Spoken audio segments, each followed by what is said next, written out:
in a shopping mall under the federal Constitution, so says the U.S. Supreme Court.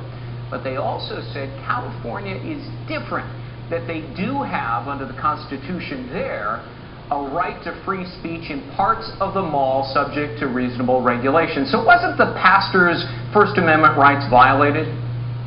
I think here's an excellent case, as you correctly point out, under the California Constitution that's broader in scope than the First Amendment and the federal Constitution. And the gist of it really would be this, that the regulations were both, the mall put in place, were overly broad, but also they're enforced in an arbitrary fashion. Remember, he did not try to carry placards, he did not try to organize a demonstration, which is a kind of activity for which you would need some kind of permit. He just struck a conversation with free shoppers. Yeah. And the notion that you need to get an advance approval for that type of an interaction is quite frankly silly. Yeah, now the so-called reasonable regulations that the mall had instituted are two of them.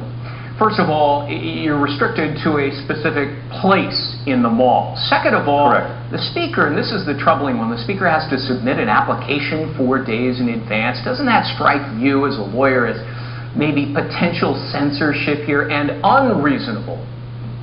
It is, and again, it would be quite different if we're talking about a large city where you're going to organize a demonstration of many thousands.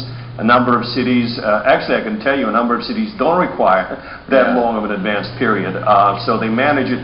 But another thing to emphasize, remember these regulations only apply to conversations involving political and religious and other non-commercial speech. So that's kind of it's not just a question of reasonableness of regulation as to place and timing, but as to content, because it seems to single out religious and political content. And that may be what bothers a lot of people. It's okay to strike up a conversation with somebody else about, I don't know, baseball or, you know, summer vacations, but you can't strike up a conversation about God.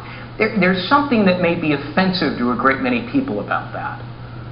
That is absolutely true, and let's be clear that the content regulation, regulations that treat one type of speech differently from another, are almost always unconstitutional. That's different from asking, for example, in a context of getting a permit. Let's say it was reasonable to get a permit for a large demonstration, but regulations said you don't need to get a permit if you're talking about art. But if you're talking about God, you need to get a permit. That would be certainly struck down without any doubt as unconstitutional under both the federal Constitution and the California one. And David, the other part of the regulation was, well, you can only, proselytize over here in this designated area.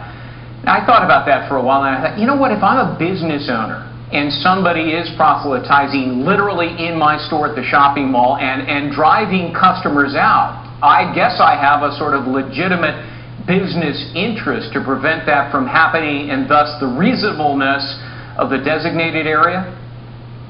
No, because what you do is you want to tailor the restrictions as nearly as possible, and I would say this.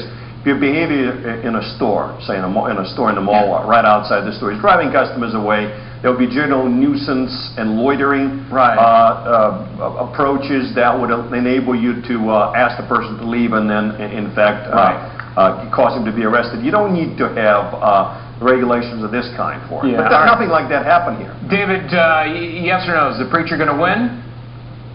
Well, it's in the California State Court. I know, but what do you think? I think he has an excellent chance of winning. He obviously lost so far at the trial level, but things tend to get resolved better with this type of an issue at the appeal level. I'm optimistic he would win. David Rivkin, a constitutional lawyer, a fascinating subject, and it means a lot to an awful lot of Americans. Thanks very much. It's good to be with you.